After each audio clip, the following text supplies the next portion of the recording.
Shalom semuanya, Bu Linda, Kakak Hakmis, dan semuanya selamat bergabung Ibu Evi Lampus. Shalom, shalom semuanya. Mari kita datang kepada Tuhan, kita mau naikkan pujian. Bertukuklah bersuka cita dalam hadirannya. Kita mau datang kepada Tuhan, kita mau mempersembahkan korban puji-pujian kita kepada Tuhan. Shalom, ada Ibu Esther. Shalom, ada Kakak Rina Feli, Kakak Linda, Kakak Maria Stefani, dan semuanya. Mari kita datang pada Tuhan, kita mau mempersembahkan puji-pujian kita, korban syukur kita kepada Tuhan. Kami datang bawa pujian, bersama memuji-Mu Tuhan, satukan suara dan nyanyikan saat kemenangan.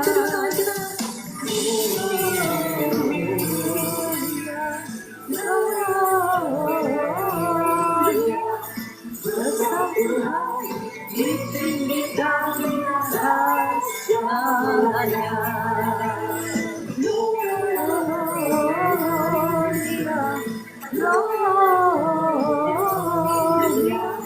Besar Tuhan ditinggikan, Gloria.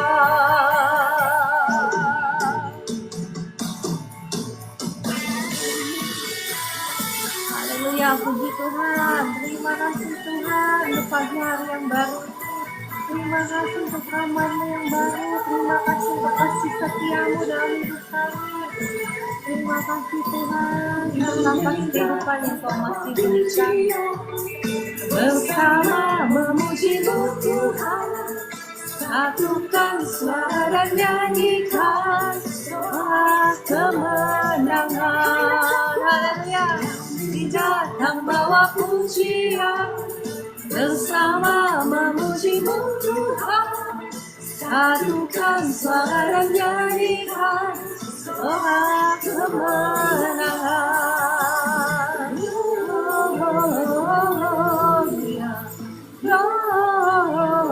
Gloria, besar Tuhan ditinggikan di atas segalanya. Gloria, Gloria, besar Tuhan ditinggikan dia, Gloria.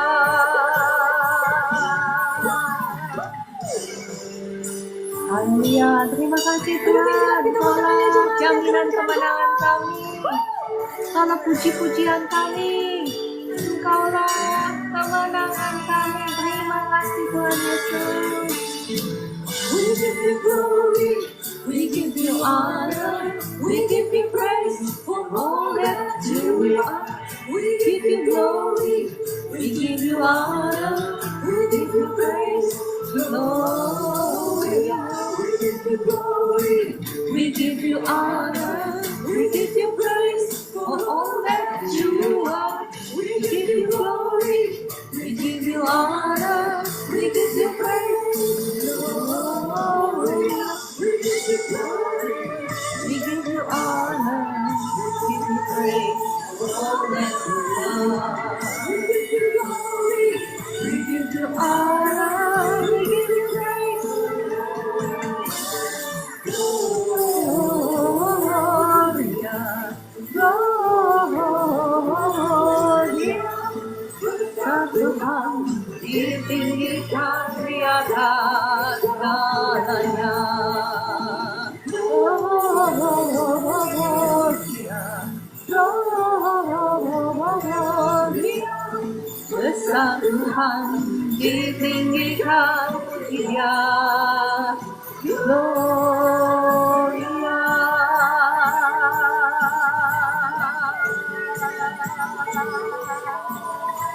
Haleluya, puji Tuhan. Terima kasih Tuhan. Engkau baik, Engkau dahsyat, Engkau luar biasa.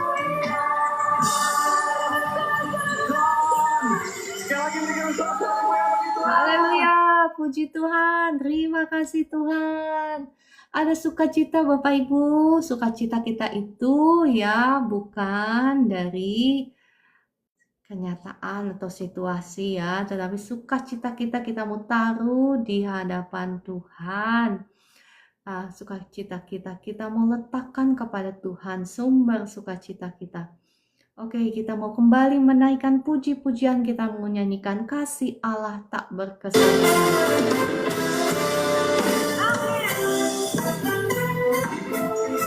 Kami datang memuji-Mu Tuhan.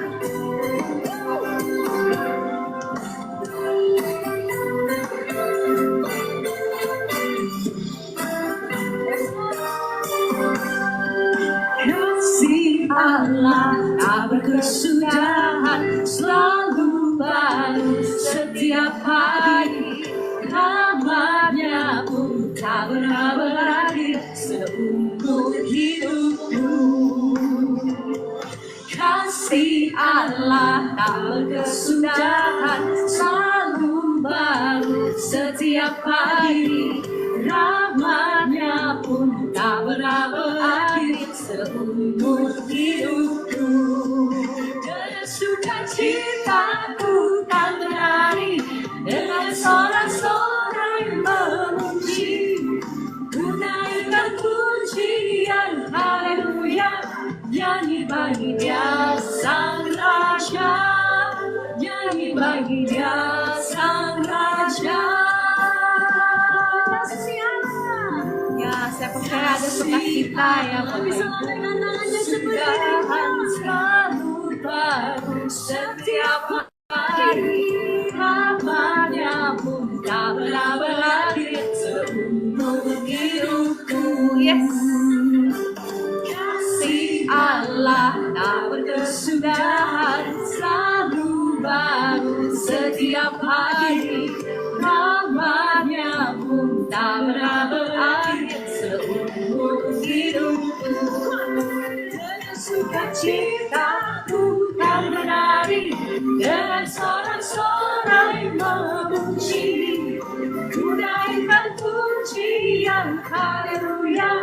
Nyanyi bagi Dia Sang Raja, dengan sukacitaku kan menari, dengan sorak-sorai memuji, ku naikkan pujian haleluya.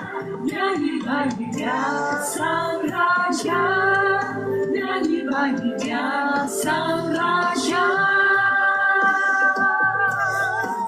Haleluya. Terima kasih Roh Kudus untuk sungai sukacita-Mu yang mengalir di tengah-tengah kami semua. Terima kasih. Aku ucap syukur. Terima kasih Tuhan. Sukacitaku kan menari, dengan sorak-sorai memuji, ku naikkan pujian haleluya. Nyanyi bagi Dia Sang Raja, dengan sukacitaku kan menari, dengan sorak-sorai memuji, ku naikkan pujian haleluya. Nyanyi bagi Dia Sang Raja, dengan sukacitaku kan menari, dengan sorak-sorai memuji, ku naikkan pujian haleluya. Nyanyi bagi Dia Sang Raja, nyanyi bagi Dia Sang Raja, nyanyi bagi Dia Sang Raja. Selamanya.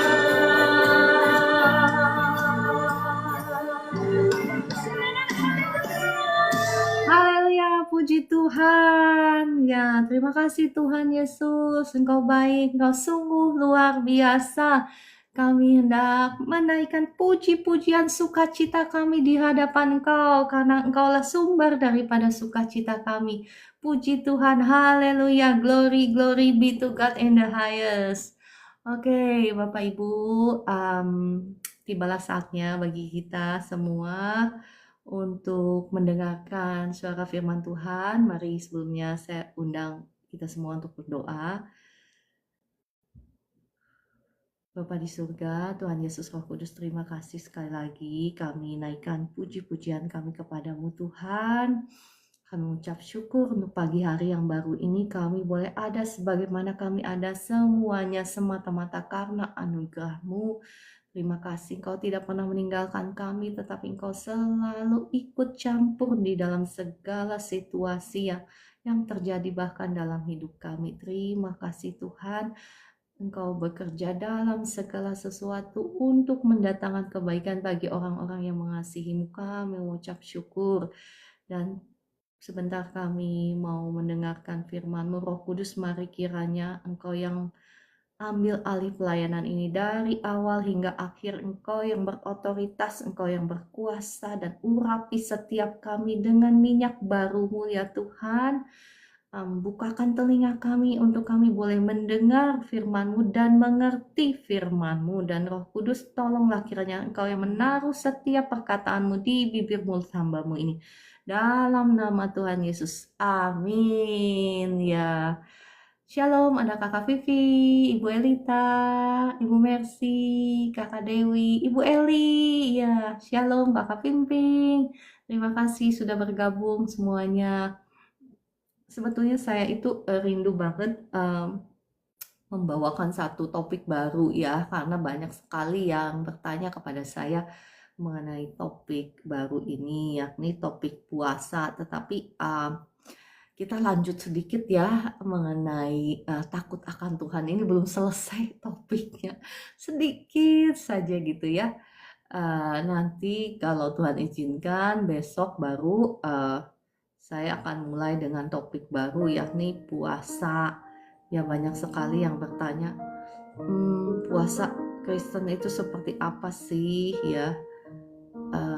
Oke, mungkin kalau Tuhan izinkan besok ya kita akan bahas. Hari ini kita masih mau melanjutkan sedikit tentang teladan-teladan tokoh-tokoh dalam Perjanjian Lama mengenai orang-orang yang takut akan Tuhan dan orang-orang yang tidak takut akan Tuhan. Jadi kita mau belajar, kita mau benar-benar memastikan hidup kita menjadi orang-orang yang takut akan Tuhan. Karena kata firman Tuhan, orang yang takut akan Tuhan itu ya, orang yang sungguh-sungguh mencari Tuhan itu, sekalipun singa-singa muda merana kelaparan, tetapi orang yang takut akan Tuhan itu, Bapak Ibu, tidak akan kekurangan sesuatu pun yang baik.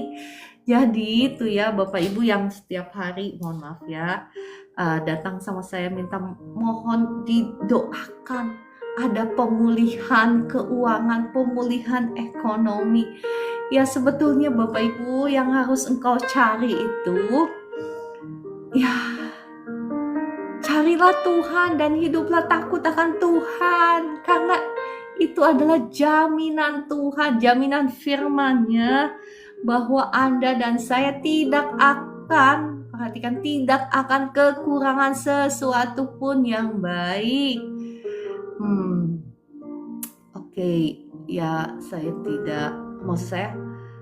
tidak ingin menghakimi siapa-siapa, tetapi firman Tuhanlah yang berbicara ya, karena firman Tuhan itu setia, dia tidak akan pernah gagal menepati janji-janjinya, kecuali kalau ada warisan-warisan dari nenek moyang, dari keturunan yang belum Bapak Ibu perangi, keluarkan dari hidupmu.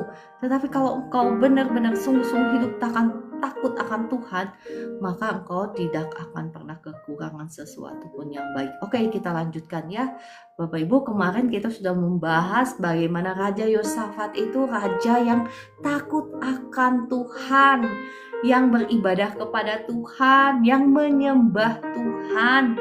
Dan kita sudah belajar bagaimana Tuhan memberkati dia dengan kekayaan. Dia itu gak nyari-nyari kekayaan, tetapi kekayaan yang datang kepada dia, ya kan? Bagaimana seluruh Yehuda mempersembahkan persembahan kepadanya sehingga dia menjadi sangat kaya. Padahal perhatikan, Raja Yosafat itu gak nyari-nyari kekayaan, enggak. Dia fokus untuk menyembah Tuhan dan dia mensejajarkan perbuatannya dengan penyembahan kepada Tuhan ya. Dan walaupun dia diizinkan Tuhan untuk diserang oleh musuh sekalipun ya, walaupun Tuhan sudah menganugerahkan kepadanya keamanan, tetapi Tuhan mengizinkan dia diserang oleh musuh pun ya, tetap Tuhan mengubah apa yang seharusnya menjadi malapetaka, tetapi diubah menjadi kemenangan yang besar, menjadi berkat yang besar. Bahkan untuk menjarah berkatnya itu gak cukup untuk 1 hari, butuh 3 hari untuk menjarah seluruh berkat daripada Tuhan ya, berkat musuh yang dirampas oleh Raja Yehosafat.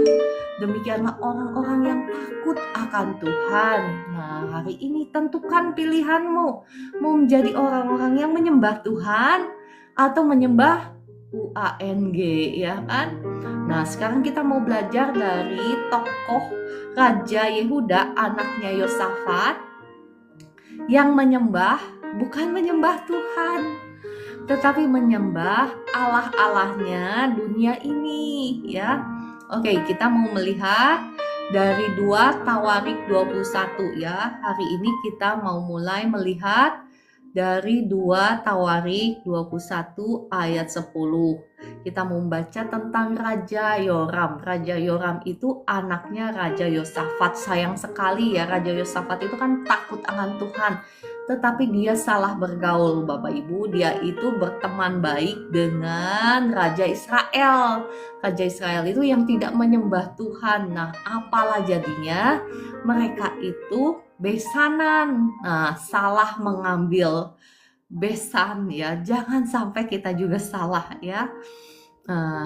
Karena hal itu maka anaknya itu menyimpang daripada Tuhan. Saya bacakan 2 Tawarik 21 ayat 10. Terima kasih Kakak Lubiuseni yang sudah menyematkan. Demikianlah Edom memberontak kekuasaan Yehuda dan terlepas sampai sekarang ini. Ya, perhatikan Bapak Ibu, ketika kita meninggalkan Tuhan, ketika Raja Yoram meninggalkan Tuhan, Tuhan mengizinkan ya daerah-daerah kekuasaannya itu untuk lepas daripada dia. Ingat kemarin saya membagikan firman Tuhan bahwa Tuhanlah yang mengokohkan kerajaan bangsa Yehuda, bangsa Israel, bukan? Tuhanlah yang mengokohkan bisnismu, usahamu, rumah tanggamu, keluargamu, dan bukan tanganmu sendiri. Perhatikan ketika Raja Yoram ya, anaknya Raja Yosafat itu tidak melakukan apa yang benar di mata Tuhan sehingga ia binasa ya. Dia meninggalkan Tuhan, makanya Tuhan mengizinkan Edom memberontak kepada Yehuda dan terlepas, dikatakan sampai sekarang ini. Lalu Libna pun perhatikan memberontak terhadap kekuasaannya pada masa itu juga. Perhatikan, itu disebabkan karena ia telah meninggalkan Tuhan Allah nenek moyangnya. Nah, firman Tuhan di sini jelas sekali ya Bapak Ibu, bukan Tuhan yang ninggalin dia, tetapi Raja Yoram lah yang meninggalkan Tuhan. Bukankah kita juga sering mendengarkan janji firman Tuhan bahwa aku sekali-kali tidak akan membiarkan engkau dan aku sekali-kali tidak akan meninggalkan engkau, bukan? Ibrani 13 ayat 5 berkata seperti ini, janganlah kamu menjadi hamba uang dan cukupkanlah dirimu dengan apa yang ada padamu, karena Allah telah berfirman, aku sekali-kali tidak akan membiarkan engkau dan aku sekali-kali tidak akan meninggalkan engkau. Tetapi Bapak Ibu ya, Amos 3 ayat 3 berkata seperti ini, berjalankah 2 orang bersama-sama jika mereka belum berjanji, dalam bahasa Indonesianya ya. Tetapi kalau dalam versi New King James Version-nya lebih tepatnya seperti ini.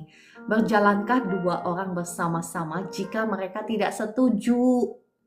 Ya, kita ini nggak mungkin bisa istilahnya berjalan bersama-sama kalau misalnya kepalanya ada 2, ya kan? Kalau ada 2 kepala nggak mungkin Bapak Ibu. Itu common sense, itu logika, itu masuk akal. Kita ini selalu yang saya sering dengar dari kalangan umat Tuhan itu selalu mengklaim Tuhan tidak akan membiarkan kita, Tuhan tidak sekali-kali akan meninggalkan kita. Nah, pertanyaannya, siapa yang memimpin hidupmu?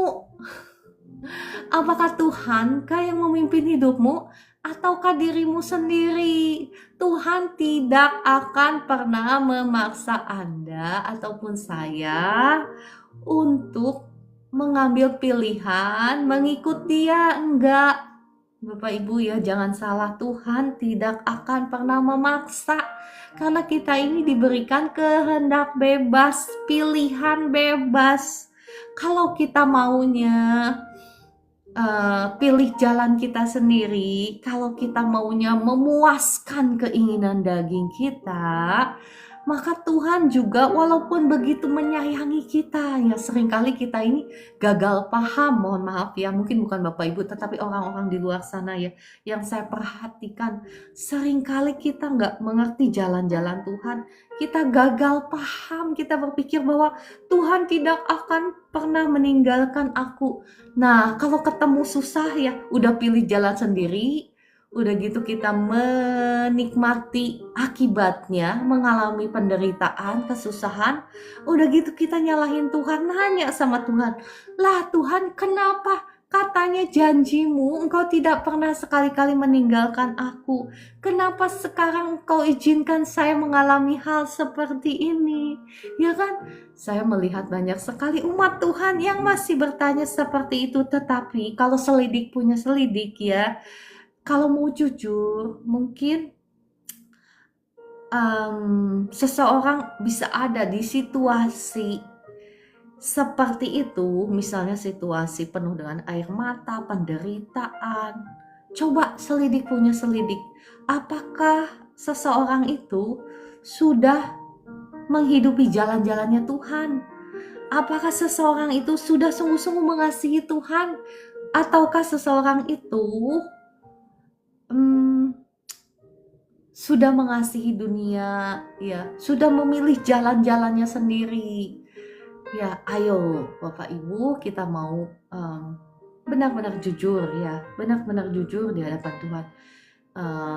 Ya jangan cepat-cepat menyalahkan Tuhan, karena memang Tuhan setia, Dia tidak pernah meninggalkan kita. Tetapi apakah kita sudah meninggalkan Tuhan ya? Caranya gimana sih ninggalin Tuhan? Ayo kita maju ya. Di 2 Tawarik 21 ayat 11 kita baca lagi. Lagi pula Ia membuat bukit-bukit pengorbanan di gunung-gunung Yehuda. Ia membujuk penduduk Yerusalem untuk berzina dan Dia menyesatkan Yehuda.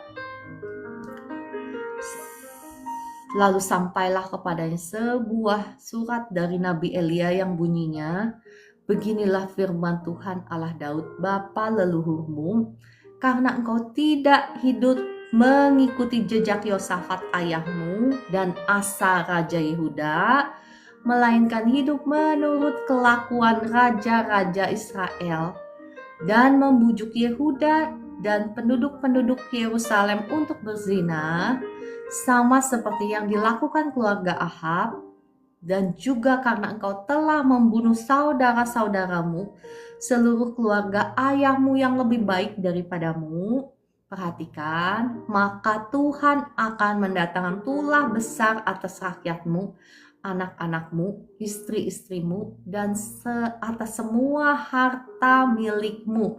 Dan kau sendiri akan menderita penyakit yang dahsyat, suatu penyakit usus, hingga selang beberapa waktu ususmu keluar dari penyakit itu. Nah, perhatikan Bapak Ibu, bagaimana sih caranya kita meninggalkan Tuhan? Ya, seringkali saya ini senang ya Roh Kudus menolong kita untuk membukakan mata hati kita, karena seringkali kita ini membohongi diri sendiri ya. Kita berpikir bahwa kita ini penyembah Tuhan, Kita ini umat Tuhan loh yang sudah ditebus oleh darah Yesus. Ya, memang itu betul Bapak Ibu. Raja Yehuda ini, bangsa Israel juga bukankah umat Tuhan yang sudah ditebus oleh darahnya? Bukan, mohon maaf, bukan oleh darahnya, waktu itu sudah ditebus oleh tangan Tuhan lewat tangannya Musa. Tuhan sendiri yang menebus bangsa Israel, bukan? Nah, itu berbicara tentang siapa? Itu berbicara tentang Anda dan saya yang saat ini sudah ditebus, bukan?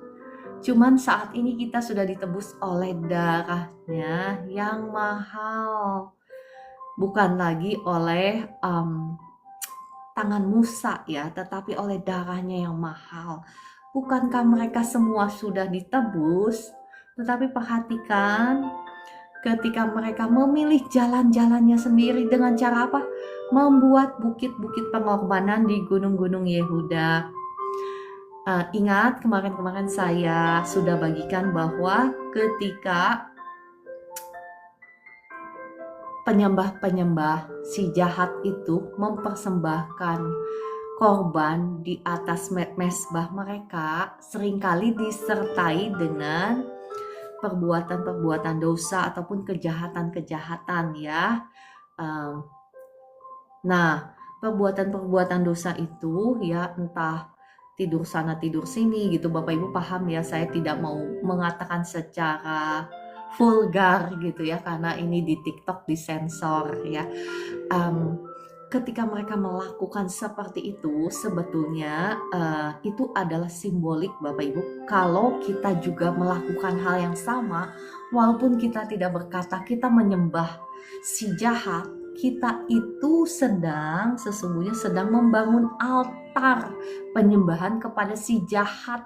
Walaupun mungkin saat itu kita berkata bahwa saya bukan penyembah si jahat, saya penyembah Tuhan. Tetapi ketika kita melakukan dosa yang sama, kita sedang membangun mesbah, altar penyembahan untuk si jahat.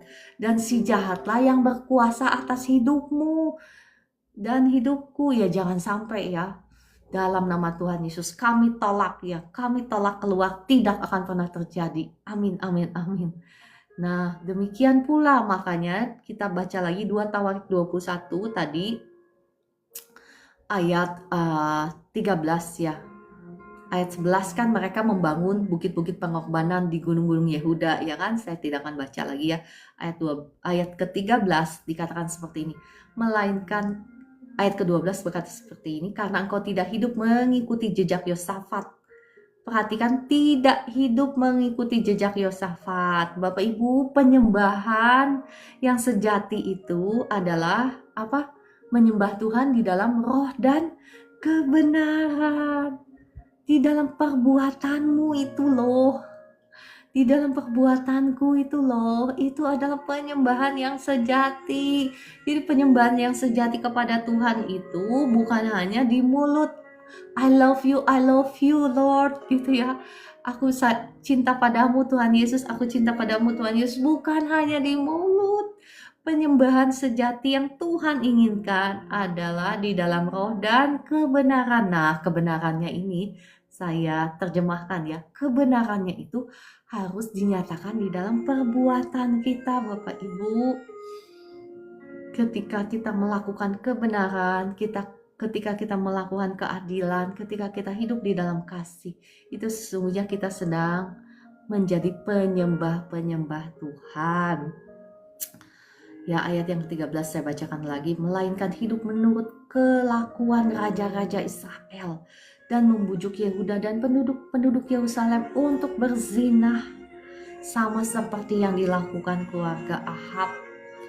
Nah, Bapak Ibu, kata berzinah di sini itu bukan hanya saja secara fisik ya, tetapi juga secara rohani. Secara rohani itu ketika kita lebih mengasihi UANG gitu ya, mencintai berhala zaman sekarang apa sih? Ya UANG kan, UANG. Itu berhala zaman sekarang bukan? Ketika kita menghalalkan segala cara untuk mencari uang, ketika kita tidak punya belas kasihan kepada orang lain, namun merugikan orang lain, menyakiti orang lain untuk mendapatkan uang ini, kita sudah berzina secara rohani. Mungkin banyak sekali kita nggak aware, nggak paham bahwa ya ketika kita berbohong, kita nggak jujur, ya kita mengandalkan cara-cara kita sendiri untuk mendapatkan berkat Tuhan, maka sesungguhnya kita sedang menjadikan uang itu tuan dalam hidup kita. Dan perhatikan Bapak Ibu, ketika kita mengejar uang ya menjadi tuan dalam hidup kita, dia akan menjadi tuan yang sangat jahat, sangat kejam ya. Perhatikan, bukan Tuhan itu nggak sayang sama umatnya, bukan Tuhan itu tidak mau memberkati umatnya, tetapi itu adalah konsekuensi daripada pilihan-pilihan kita, bukan? Tuhan tidak akan pernah memaksa Anda dan saya untuk menjadi penyembah Tuhan. Tidak, Tuhan itu gentleman. Tuhan itu nggak butuh kita untuk nyembah dia. Kita yang membutuhkan Tuhan, bukan? Tuhan nggak butuh kita. Tetapi sekalipun Tuhan nggak membutuhkan kita, tetapi oleh karena kasih-Nya yang luar biasa, dia mengorbankan dirinya di atas kayu salib untuk menolong kita, menyediakan jalan keluar. Makanya dia berkata, akulah jalan kebenaran dan kehidupan. Sebelum sampai ke kehidupan itu, kita harus mengenal dulu jalan-jalannya, menghidupi dulu kebenarannya, Bapak Ibu, ya supaya kita bisa sampai kepada rencana Tuhan yang mulia itu di dalam kehidupan kita. Jadi ya sekali lagi, bukan karena Tuhan marah gitu, jadi Tuhan menghukum kita, tetapi kita harus mengerti bahwa ada hukum-hukum Tuhan ketika engkau menjadi penyembah-penyembah si jahatlah yang berkuasa atas hidupmu, atas masa depanmu, atas anak cucumu bahkan ya. Kalau engkau menyerahkan hidupmu, masa depanmu kepada si jahat, apa yang terjadi? Si jahat itu datang ke dunia ini, Yohanes 10 ayat 10, tujuannya hanya satu, yakni untuk apa? Mencuri, membunuh, membinasakan. Dia itu nggak ada tujuannya untuk membahagiakan Anda dan saya, untuk memberkati Anda dan saya. Tidak ada punya tujuan itu. Mungkin iya, tapi sementara ya. Saya menemukan banyak sekali orang yang sakit ya Bapak Ibu, nggak cepat-cepat datang sama Tuhan, tetapi cari orang pintar sana, orang pintar sini ya untuk menyembuhkan. Dan apa yang terjadi? Ya bukannya sembuh, ya sembuh memang mungkin, tapi sebentar saja sembuhnya. Tetapi kutuknya itu malah makin memperparah penyakit orang tersebut. Ya, ada juga orang yang disantet ya, bukan cepat-cepat cari Tuhan, cari hamba-hambanya, tetapi cari dukun sana, dukun sini ya. Jadi konsekuensinya malah makin parah. Kuasa jahatnya makin banyak yang bekerja di dalam kehidupan orang tersebut. Karena ya si jahat itu nggak bisa ngasih yang real itu yang sungguhan. Mereka itu hanya bisa mengopi yang sungguhan itu datangnya dari Tuhan. Ya kan, si jahat itu nggak bisa menciptakan, tetapi Tuhanlah sumber daripada yang menciptakan segala sesuatu yang baik. Ya, oke, kita lanjut. Ya, Bapak Ibu, sekali lagi adalah pilihan Anda dan saya untuk apakah kita mau hidup dipimpin oleh roh ya. Ketika kita menyembah Tuhan itu, kita mau memberikan diri kita dipimpin oleh roh dan bukan oleh keinginan daging. Keinginan daging itu apa sih? Ya, saya sudah sering kali ngomong ya, yakni ya termasuk salah satunya penyembahan berhala ya, keserakahan, itu semua keinginan daging, kemarahan, itu semua keinginan daging. Karena sesungguhnya Bapak Ibu ya, entah engkau ngaku-ngaku anak Tuhan, entah engkau ngaku-ngaku sudah diselamatkan ya, tetapi firman Tuhan itu berbicara tegas sekali dan jelas sekali Kitab Roma 8 ayat 13 berkata seperti ini ya. Sebab jika kamu hidup menurut daging, kamu akan mati. Entah siapapun Anda, mungkin Anda pernah menerima Tuhan Yesus sebagai Tuhan dan Juru Selamatmu.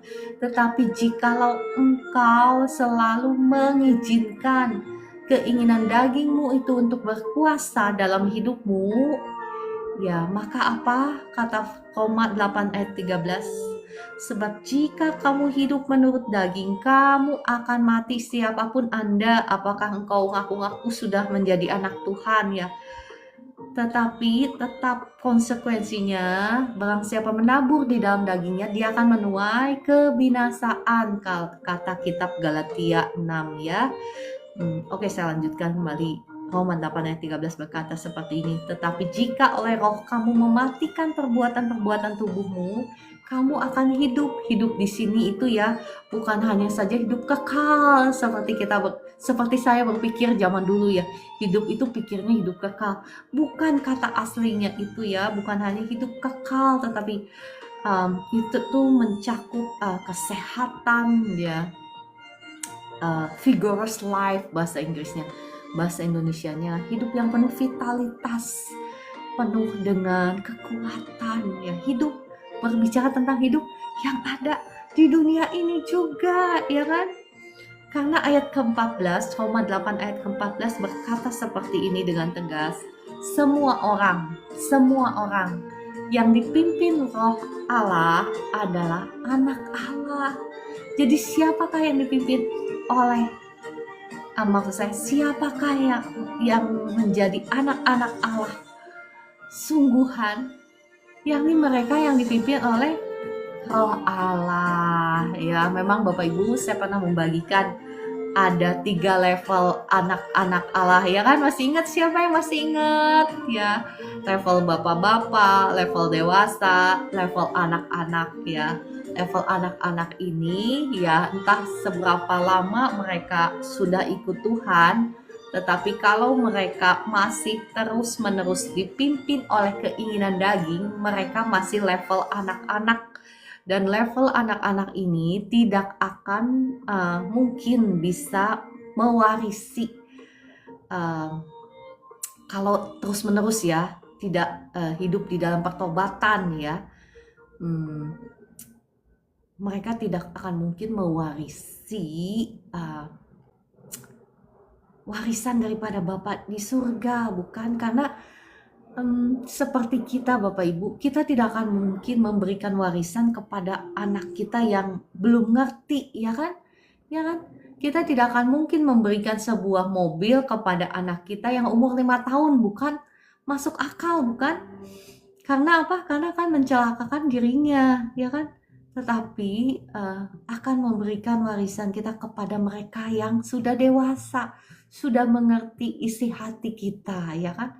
Level bapak-bapak itu yang sudah memenangkan, bukan hanya saja memenangkan dosa, tetapi mereka sudah bisa mengenal hati bapaknya, sudah tahu bagaimana cara berpikir papanya, ya kan?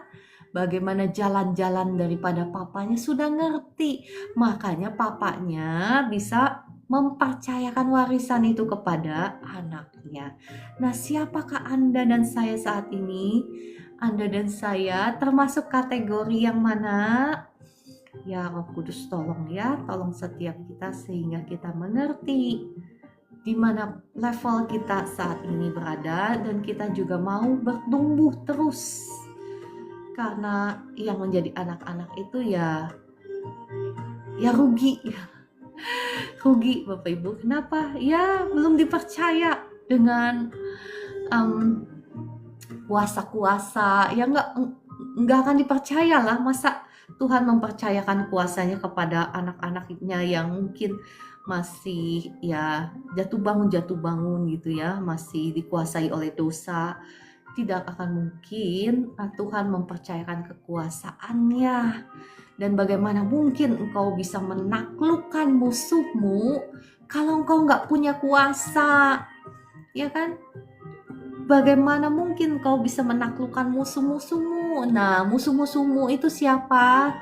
hari ini musuh-musuhmu itu bukan orang-orang yang kelihatan kayak begini, kayak saya gitu, bukan ya. Musuh-musuhmu itu adalah penjajah-penjajahmu yang menjajah keuanganmu. Saat ini area mana yang kau sedang dicuri oleh musuhmu? Mungkin kesehatanmu, mungkin sukacitamu, mungkin kebahagiaanmu, mungkin rumah tanggamu yang sedang dicuri, ya kan? Pasanganmu yang sedang dicuri, tetangga sebelah, ya, atau siapapun. Nah, itulah musuh-musuhmu. Bagaimana mungkin engkau bisa bangkit dan mengalahkan musuh-musuhmu kalau engkau nggak punya kuasa? Dan kuasa ini hanya dipercayakan kepada anak-anaknya yang dewasa. Oke, saya tidak akan bahas lebih banyak ya. Itu mengenai Raja Yoram kita sudah belajar bagaimana akhir kesudahannya. Orang-orang yang tidak takut akan Tuhan, yang menjadi penyembah-penyembah berhala, mereka akan mengalami kebinasaan. Oke, saya mau maju lagi satu lagi ya, Raja Ahazia. Raja Ahazia ini adalah anaknya Raja Yoram. Perhatikan Bapak Ibu, karena Raja Yoramnya juga jahat ya, dia juga mewariskan kutuk kepada anaknya Raja Ahazia. Raja Ahazia itu melakukan yang jahat di mata Tuhan ya. 2 Tawarik 22 ayat 1 saya bacakan. Setelah Raja Yoram terbunuh ya, maka mereka ini, lalu penduduk Yerusalem mengangkat Ahazia anaknya yang bungsu menjadi raja menggantikan dia. Karena semua anaknya yang lebih tua umurnya, perhatikan, telah dibunuh oleh gerombolan yang datang ke tempat perkemahan bersama-sama orang-orang Arab. Perhatikan Bapak Ibu, kesudahan orang-orang penyembah berhala itu, kesudahannya itu menggenaskan ya, bukan hanya saja harta bendanya dirampas, ditiadakan, dimiskinkan, tetapi juga anak-anaknya juga dibunuh. Ini adalah memang kutuk penyembahan berhala, makanya mengerikan sekali Bapak Ibu. Ya saya nggak takut-takutin ya, cuman ini kita firman Tuhan, ini kita bercermin kepada firman Tuhan. Mungkin Bapak Ibu berkata bahwa itu kan perjanjian lama. Bapak Ibu, perjanjian lama itu adalah cerminan daripada perjanjian baru, ya kan? Oke, saya bacakan lagi. Dengan demikian Ahazia anak Yoram Raja Yehuda menjadi raja. Ayat yang kedua, 2 Tawarik 22 ayat kedua. Ya, sekali lagi 2 Tawarik 22 ayat yang kedua saya bacakan. Ahazia berumur 42 tahun pada waktu ia menjadi raja, dan setahun lamanya ia memerintah di Yerusalem. Perhatikan, ya kan, Tuhanlah yang mengokohkan kerajaan. Tuhan juga yang mengokohkan bisnismu, rumah tanggamu, pekerjaanmu, usahamu. Ada Tuhan loh yang mengokohkan. Kalau engkau meninggalkan dia, seperti Raja Yoram, seperti Raja Ahazia, kalau seseorang itu meninggalkan Tuhan, sekali lagi bukan Tuhan ya yang meninggalkan mereka, tetapi mereka yang mengambil pilihan sendiri untuk meninggalkan Tuhan, maka apa yang terjadi? Ya kan, Raja Ahazia anaknya Raja Yoram ini hanya memerintah 1 tahun menjadi raja. Ya, nama ibunya ialah Atalia, cucunya Omri itu adalah keturunan rajanya Israel ya, yang sangat jahat Bapak Ibu, Omri itu ya. Maka apa? Ayat yang ketiga, ia pun hidup menurut kelakuan keluarganya Ahab. Ahab itu raja Israel yang jahat. Kenapa? Karena dia menikahi istri yang sangat jahat ya. Karena ibunya, saya lanjutkan ya, ayat yang ketiga, karena ibunya menasihatinya untuk melakukan yang jahat. Makanya perhatikan Bapak Ibu ya, kesalahannya Raja Yosafat itu karena dia besanan dengan orang yang penyembah berhala, dengan Raja Israel, Raja Ahab ya, yang kelakuannya itu jahat. Nah, saat ini ya, hati-hati siapa yang kau pilih untuk bergaul, untuk menjadi sahabat, untuk menjadi teman, apalagi untuk menjadi besan, untuk menjadi mantu. Perhatikan baik-baik. Nah, Bapak Ibu, engkau yang mau pilih mantu ya, mulai saat ini ya, bahkan pada saat anakmu masih muda, masih kecil, doakan supaya jangan salah pilih istri atau suami, karena itu akan sangat menentukan masa depan anakmu, bahkan masa depan kehidupanmu kalau salah pilih orang. Raja Yosafat ini kurang apa sih? Raja Yosafat, masih ingat kemarin-kemarin kita membahas Raja Yosafat, bagaimana dia itu takut akan Tuhan dan Tuhan memberkati dia, bahkan dia diberkati dengan kekayaan ya kan, tanpa dia cari-cari kekayaan yang datang sendiri sama dia, bukan? Bahkan ketika dia berperang pun, ketika Tuhan mengizinkan ada musuh yang mau melawan dia, tetapi Tuhan membalikan keadaan sehingga yang tadinya harusnya jadi malapetaka menjadi berkat Tuhan yang luar biasa besar ya kan, untuk menjarah kekayaannya pun, rampasan harta bendanya pun butuh 3 hari ya kan. Nah, kurang apa sih Raja Yosafat itu? Dia sungguh-sungguh menjadi penyembah Tuhan, tetapi karena salah memilih teman, salah memilih sahabat, salah memilih besan, dia berpikir, oh raja gitu loh, besanan dengan Raja Ahab, tetapi dia tidak menyelidiki bahwa Raja Ahab itu ditolak Tuhan. Raja Ahab itu mewarisi kutuk ya, bukan hanya. Nah, Bapak Ibu, sekarang kita mau sama-sama melek ya, jangan hanya tersihir dengan kekayaan gitu ya, milih teman atau milih besan itu yang kaya gitu. Jangan Bapak Ibu, karena Raja Ahab ini juga kaya kan, namanya juga raja ya kan, raja bangsa Israel. Tetapi Bapak Ibu, kita mau melihat apakah dia sungguh-sungguh takut akan Tuhan. Nah, itulah kriteria utama Bapak Ibu kalau engkau mau pilih mantu, kalau engkau mau pilih besan, engkau harus melihat apakah orang tersebut itu takut akan Tuhan. Jangan melihat apakah dia kaya, miskin gitu ya. Jangan. Kenapa? Karena kalau seseorang itu takut akan Tuhan, mungkin saat itu dia miskin, dia nggak punya apa-apa. Tetapi karena dia hidup takut akan Tuhan, firman Tuhanlah yang akan memastikan bahwa dia akan mengalami berkat-berkat Tuhan yang luar biasa. Bukan begitu? Tetapi kalau Anda memilih mantu atau pasangan karena dia kaya, tetapi dia nggak takut akan Tuhan, mungkin saat itu dia kaya, tetapi besok bisa habis ludes, bukan? Ya kan? Mungkin saat itu dia diberkati, tetapi itu nggak langgeng, ya kan?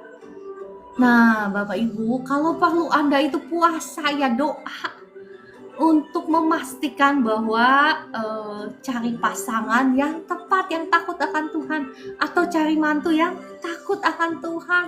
Mulai doakan setiap hari ya, itu adalah tugas Anda dan saya sebagai orang tua. Jangan kei sera-sera seperti lagu kei sera-sera, tahu kan Bapak Ibu? Lagu kei sera-sera itu seperti ini. Que sera, whatever will be, the future's not ours to see. Que sera, saya paling anti nyanyi lagu itu. Bapak Ibu, kenapa? Bukan karena lagunya, saya senang musiknya, tetapi karena artinya. Tahu nggak artinya apa? Que sera itu whatever will be, bahasa Indonesianya seperti ini. Apa yang akan terjadi, terjadilah. Masa depan bukan milik kita. Ya, itu lagu dunia. Saya tolak dalam nama Tuhan Yesus, itu tidak akan terjadi dalam hidup Bapak Ibu dan dalam hidup saya. Itu tidak akan terjadi. Masa depan kita itu Bapak Ibu sesungguhnya ada di tangan kita, di tangan Bapak Ibu dan saya. Hari ini tergantung apa yang kau tabur, itu yang akan engkau tuai, ya kan? Kalau engkau ingin memastikan bahwa engkau memiliki masa depan yang indah, yang cerah, yang gemilang, itu tergantung Anda dan saya. Apa yang Anda dan saya hari ini tabur lewat perkataan kita, lewat perbuatan kita, lewat apa yang kita percaya, lewat imajinasi kita, ya kan? Saya pernah membagikan kan bagaimana caranya kita memprogram masa depan kita, ya kan? Pernah bukan? Yang ingat ketik amin, yang nggak ingat bilang tidak pernah. Nanti saya akan bagikan kembali. Ya kan, saya pernah men-sharekan itu, ya kan? Bagaimana caranya kita memastikan masa depan kita. Walaupun memang ada musuh-musuh ya, masih ingat perumpamaan tentang si musuh itu menabur benih di ladang, ya kan? Sehingga bukan hanya gandum yang tumbuh, tetapi juga ilalang, ya kan? Nah, Bapak Ibu, ya terlepas dari itu, tugas kita lah menjaga supaya ladang kehidupan kita, ladang masa depan kita, ladang anak cucu kita tidak ditaburi oleh benih-benih si jahat. Tugasnya siapa? Tugasnya Anda dan saya. Caranya gimana? Caranya Anda dan saya harus menjaga masa depan kita, masa depan anak cucu kita, masa depan bisnis kita, usaha kita, pekerjaan kita. Lewat doa-doa kita memastikan seperti ini contohnya, segala sesuatu yang tidak ditanam oleh Bapakku yang di surga, aku cabut keluar, aku buang ke tubir laut. Saya menjawab ya pertanyaannya Kakak Ria, bukannya Tuhan yang memegang masa depan kita, Bu? Nah ini ya, bagus sekali pertanyaannya Kakak Ria, bagus sekali. Ini yang kebanyakannya salah kaprah dari banyak umat Tuhan. Kita itu menyerahkan semuanya kepada Tuhan. Jadinya apa? Que sera, whatever will be. Ya kan? Kita menyerahkan semuanya kepada Tuhan. Padahal Tuhan tidak akan melakukannya tanpa kita. Bukankah Tuhan bisa membebaskan bangsa Israel tanpa bantuan Musa, bukan?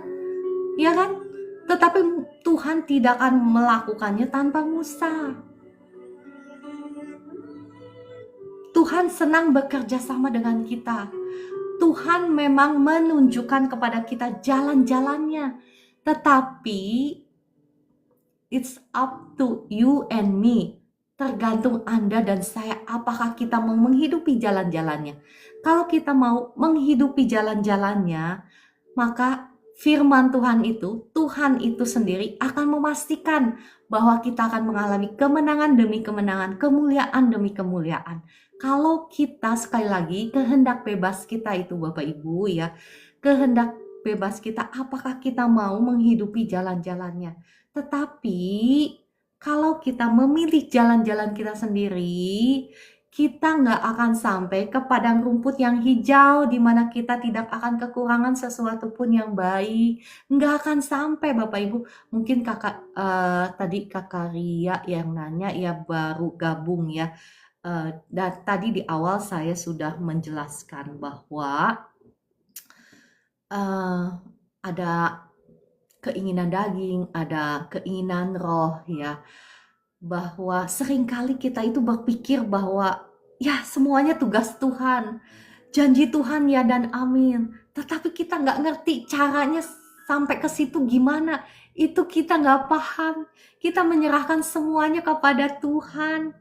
Padahal itu tugas Anda dan saya. Hidup itu selalu maksudnya dipenuhi dengan pilihan-pilihan Bapak Ibu. Hidup itu selalu dipenuhi dengan pilihan-pilihan. Nah, pilihan Anda dan saya hari ini akan menentukan masa depanmu, akan menentukan. Ya, apakah engkau akan mengalami kehidupan atau kebinasaan? Itu tergantung Anda dan saya. dan butuh seseorang yang berdiri di pintu gerbang untuk berperang, untuk memastikan kuasa-kuasa jahat tidak punya kuasa atas keluarga saya, tidak punya kuasa atas masa depan saya, masa depan anak cucu saya, keuangan saya. Butuh seseorang yang bangkit di pintu gerbang untuk memastikan hal itu. Caranya gimana Ibu Ciara? Bangkit, bangun mesbah doamu itu ya. Bangun mesbah doamu itu. Pastikan kuasa jahat tidak punya kuasa di dalam rumah tanggamu. Kalau perlu puasa, puasalah. Kalau perlu engkau menguduskan diri, membayar harga, bayarlah harga itu. Ya kan, kalau engkau sayang sama anakmu, kalau engkau sayang sama keluargamu, kalau engkau ingin memastikan bahwa masa depanmu itu masa depan yang gilang gemilang, maka butuh kerjasama Anda dan saya. Menundukkan setiap keinginan dagingmu itu, ditundukkan di bawah salib Kristus. Kita mau menyalibkan semua keinginan daging kita.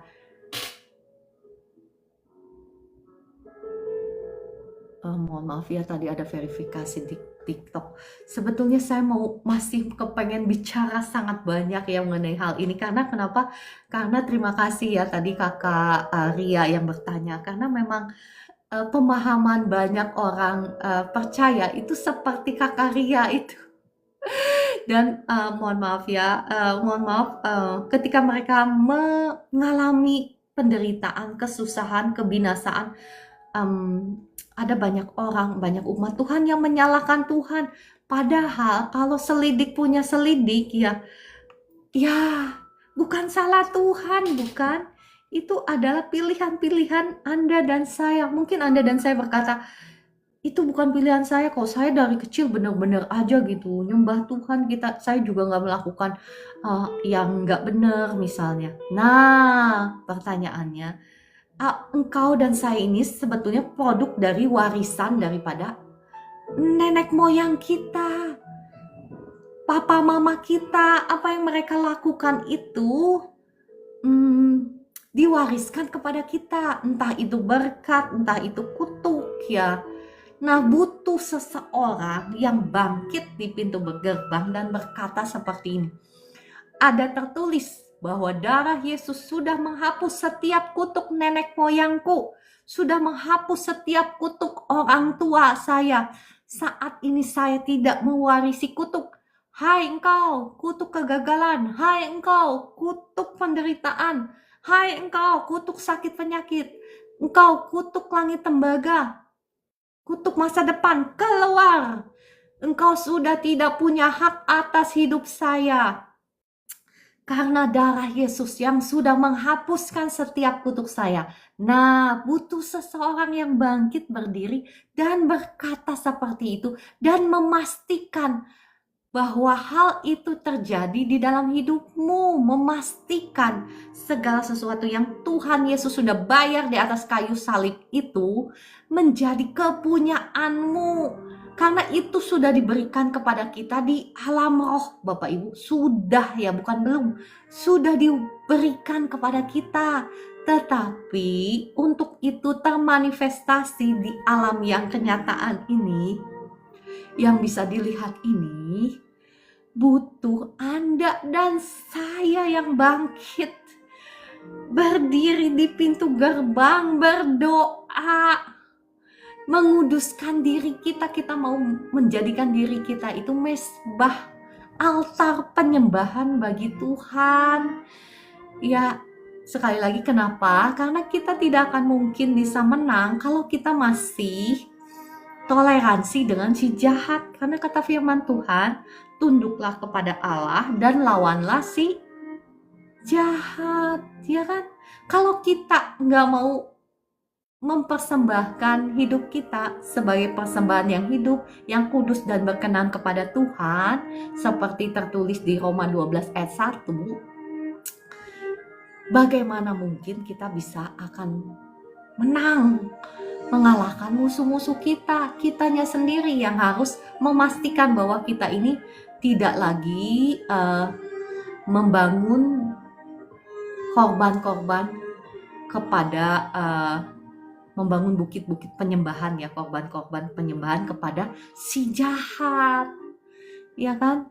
Ya, saya percaya Bapak Ibu sudah nangkep ya, sudah paham apa yang saya sampaikan. Roh Kudus, ampuni hamba, mungkin hamba cara penyampaian hamba mungkin terbatas, tetapi Roh Kudus kiranya Engkau yang menolong setiap umatmu, setiap kekasih-kekasihmu yang ada di live streaming ini untuk mengerti, sungguh-sungguh mengerti kebenaran firman Tuhan ini, sehingga semua umat Tuhan yang ada di live streaming ini bangkit menjadi pendoa-pendoa, memastikan bahwa rumah tanggamu itu rumah tangga yang diberkati Tuhan, memastikan bahwa masa depanmu, bahkan masa depan anak cucumu itu masa depan yang gilang gemilang, sesuai seperti rancangan Tuhan dalam hidupmu terjadi, tergenapi dalam nama Tuhan Yesus.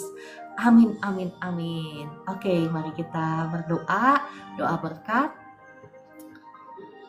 Darah Yesus yang sudah membuka tingkap-tingkap langit dan mencurahkan berkat Tuhan atas Bapak Ibu semua, atas keluargamu, atas rumah tanggamu, atas anak cucumu, atas studi-studimu, atas pekerjaanmu, atas usahamu, atas toko-tokomu, sawah ladangmu, pabrik-pabrikmu, semuanya diberkati Tuhan berlimpah-limpah sehingga engkau bisa menjadi berkat dimanapun Tuhan tempatkan engkau.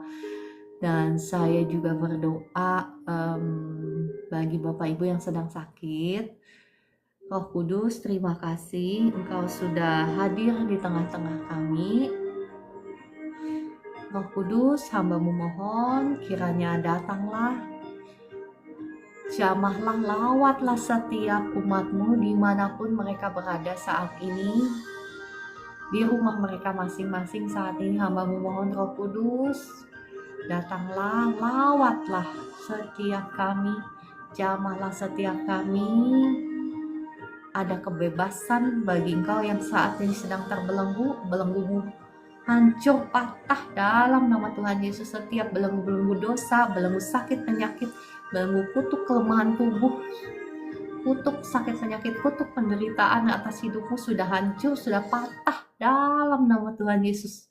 Kutuk penyembahan berhala sudah hancur, sudah patah. Kutuk kebinasaan sudah hancur, sudah patah dalam nama Tuhan Yesus. Saya lepaskan kuasa Tuhan sekarang mengalir dengan dahsyat. Terima kasih Roh Kudus, terima kasih. Engkau bebas sekarang. Roh sakit penyakit, roh kelemahan tubuh, roh kutuk, aku perintahkan keluar semua dalam nama Tuhan Yesus. Keluar semua dari anak-anak Tuhan yang ada di tempat ini. Dan saya melepaskan berkat kesembuhan sekarang. Kesembuhan mengalir. Yang berbeban berat ada kelegaan. Roh depresi keluar semua. Roh ketakutan, roh kecemasan keluar semua dalam nama Tuhan Yesus. Digantikan dengan sukacita surgawi, damai sejahtera Tuhan mengalir. Ada jalan keluar bagi yang jalannya buntu, terbuka jalan keluar dalam nama Tuhan Yesus. Darah Yesus buka jalan dalam nama Tuhan Yesus. Terima kasih Roh Kudus ya, dan juga aliran kesembuhan terus mengalir sekarang ini. Yang sakit di kepalanya sekarang sembuh, kuasa Tuhan mengalir. Yang sakit di bagian sendi-sendi kaki, tangan, sekarang kesembuhan mengalir. Bapak Ibu, engkau harus lepaskan dulu pengampunan ya, lepaskan dulu supaya tidak ada yang menghalangi kuasa Tuhan. Dan serahkanlah tubuh, jiwa, rohmu itu menjadi milik Tuhan Yesus, sehingga Tuhan Yesuslah yang berkuasa atas tubuhmu, bukan lagi kuasa-kuasa jahat ya. Terima kasih Roh Kudus. Mengalir urapan Tuhan mengalir dari ujung kepala sampai ujung kaki saat ini, membebaskan engkau, menyembuhkan engkau. Sakit-sakit di persendian, sakit di tulang belakang, di pinggang, di pinggung, di pinggul sekarang ada kesembuhan. Tuhan mengalir, jadilah engkau bebas, sembuh. Dengan iman ya Bapak Ibu, terima ya. Kemarin itu saya mendoakan orang yang sakit syaraf kejepit. Pertama kali doakan dia bilang nggak rasa apa-apa C, cuman baikan dikit gitu ya. Masih sama C. Saya bilang imanmu itu gunakan ya, karena kuasa Tuhan itu real. Setelah doakan lagi baru dia bilang iya C, sudah hilang C. Nah ya, imanmu itu digunakan. Caranya gimana? Terima kasih Tuhan Yesus, saya terima saat ini kesembuhan itu dalam nama Tuhan Yesus. Dengan ucapan syukurmu itu yang mendahului berkat Tuhan, yang mendahului kesembuhanmu ya. Terima kasih Roh Kudus, terima kasih Engkau sudah menjamah kekasih-kekasihmu yang ada di live streaming ini. Yang sakit lambung sekarang, roh asam lambung keluar, roh kutuk keturunan, kutuk nenek moyang keluar dalam nama Tuhan Yesus. Saya lepaskan kuasa Tuhan, mengalir asam lambungmu sembuh. Sekarang normal, sakit di lambungmu sudah sembuh.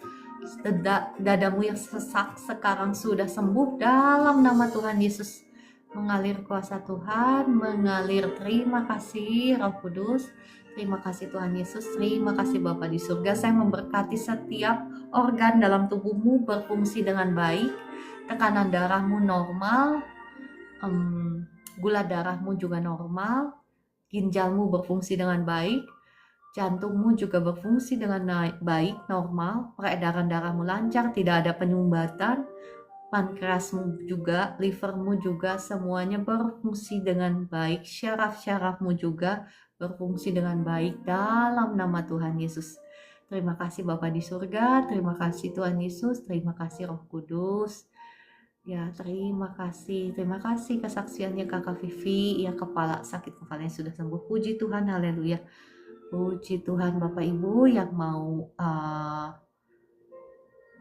memberikan kesaksian, boleh tuliskan komentar ya. Kesaksianmu itu pastilah akan memberkati Bapak Ibu yang lain dan pastinya akan memuliakan nama Tuhan. Karena yang menjadi penyembuh itu, yang menyembuhkan itu Tuhan Yesus. Bapak Ibu, bukan saya cuma membantu mendoakan. Saya ini nggak bisa apa-apa ya. Itu imanmu lah, dan Tuhan Yesus yang menyembuhkan Anda. Oke, mari kita mau menaikkan satu pujian.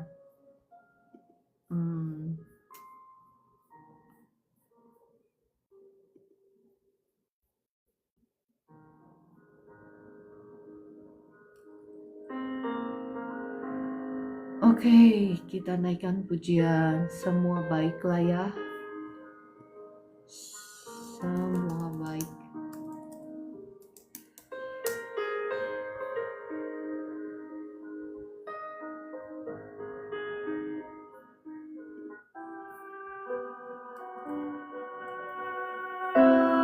Bapak Ibu yang mau didoakan secara khusus, boleh klik tombol tamu dan tuliskan komentar ya.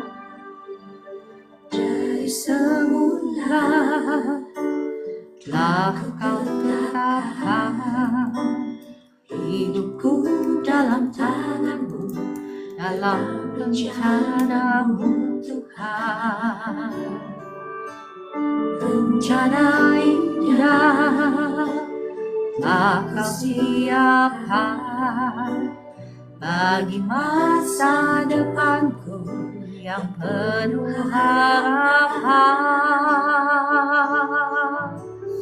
Semua baik, semua baik, apa yang telah kau perbuat di dalam hidupku.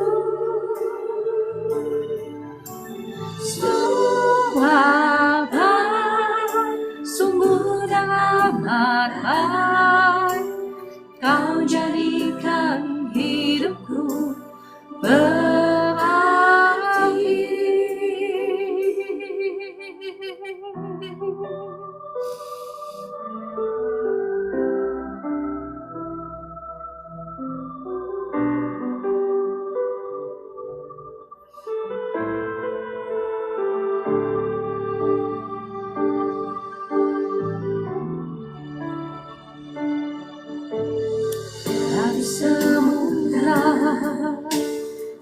Bila kau tetapkan hidupku dalam tanganmu, dalam rencanamu Tuhan. Rencana indah telah kau siapkan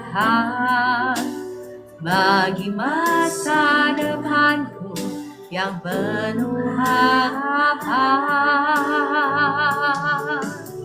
Semua baik, semua baik, apa yang telah kau perbuat di dalam hidupku. Semua baik, sungguh dan amat baik, kau jadikan hidupku berarti.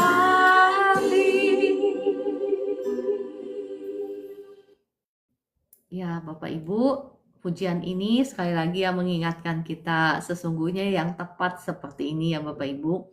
Pujian yang tepat itu segala sesuatu bekerja untuk kebaikan bagi orang-orang yang mengasihi Tuhan ya.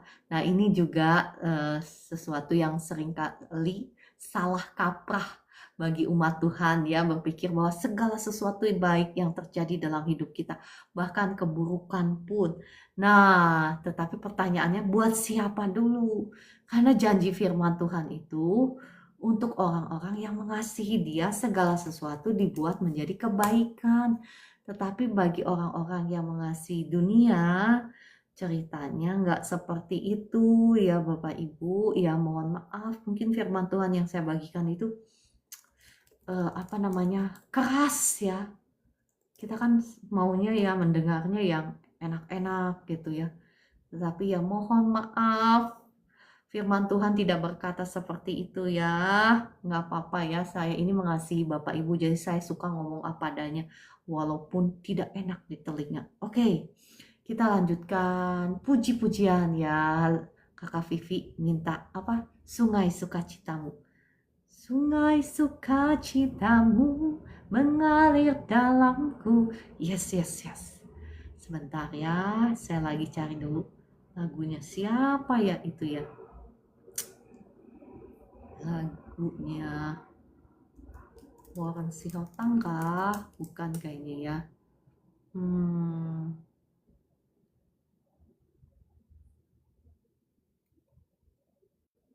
Mudah-mudahan ini betul ya.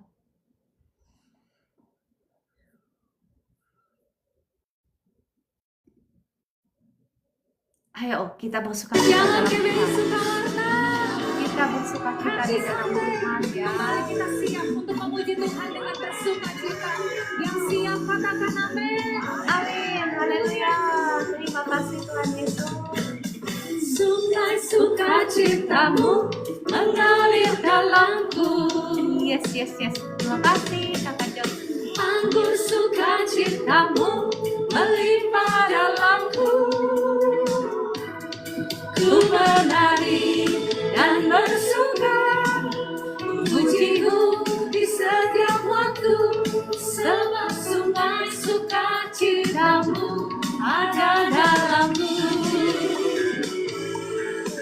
Dengan sukacita bersama dari awal katakan, sungai sukacitamu mengalir dalamku. Yes.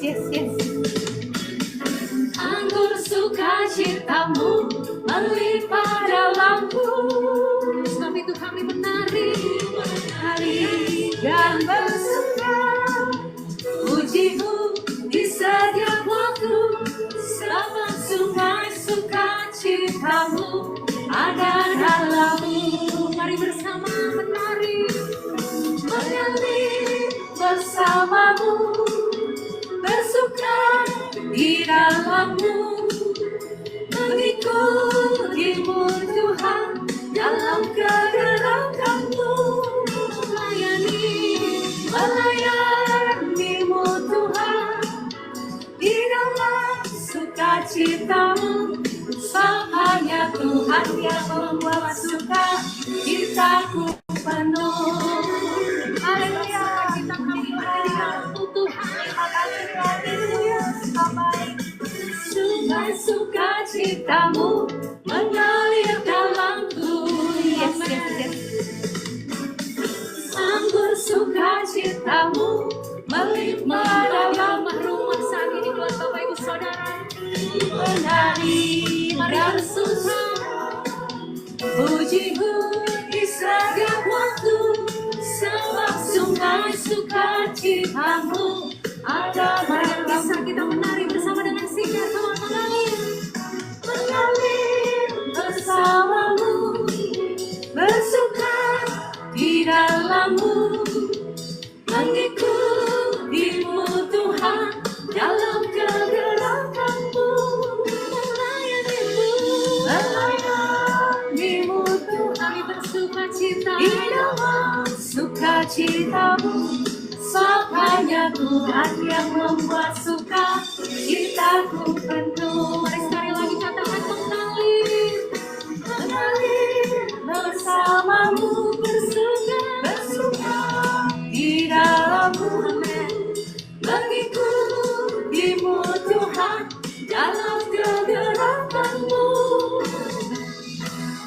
melayanimu Tuhan di dalam sukacitamu, sebab hanya Tuhan yang membuat suka citaku penuh. Sebab hanya Tuhan. Yes, yes, yes. Wah, Bu Esther semangat sekali saya undang. Naik ke atas. Citaku penuh. Bu Esther luar biasa dia jogetnya. Haleluya. Puji Tuhan. Yesus segala sukacita kami. Segala kegembiraan kami. Engkaulah puji-pujian kami, Engkaulah kesenangan kami, Engkaulah yang luar biasa di dalam hidup kami. Ya Bapak Ibu, saya yang lagi nyanyi puji-pujian ini lagi kehilangan orang yang saya kasihi ya, tetapi kita masih tetap bisa memuji Tuhan, bukan mengucap syukur kepada Tuhan. Karena sekali lagi sukacita kita jangan kita letakkan kepada yang kelihatan ya. Kita mau meletakkan sukacita kita itu selalu di dalam Tuhan. Oke, saya percaya Bapak Ibu semuanya sudah terberkati kah? Sudah dijamah Tuhan kah? Sudah sembuh kah? Amin, haleluya. Kakak Ovelia, ya Ibu Evi Lampus, Kakak Lando yang setia, Kakak Mances, Ibu Vera yang setia, Ibu Yusvin, Ibu Evi Lampus, Kakak Dewi, Kakak Lubiuseni, Ibu Elis semangat jadi pasukan-pasukan doa ya. Oke, luar biasa. Kakak Cakrawala Aiwen, Kakak Vivi, Ibu Wirawati, Ibu Linda, doa air ya, mohon maaf. Terima kasih Ibu Linda yang sudah mengingatkan. Mari kita berdoa ya. Bapak Ibu yang mau didoakan airnya dan yang mau didoakan minyaknya boleh pegang di tanganmu seperti ini. Mari kita berdoa. Bapa di surga, air minum dan minyak di tangan kami ini adalah air dan minyak biasa, namun disucikan, dikuduskan di dalam nama Bapa, Putra, dan Roh Kudus. Sehingga air dan minyak ini akan dipakai untuk melakukan tanda-tanda yang ajaib, perbuatan-perbuatan yang besar, menghancurkan, mematahkan setiap pekerjaan si jahat.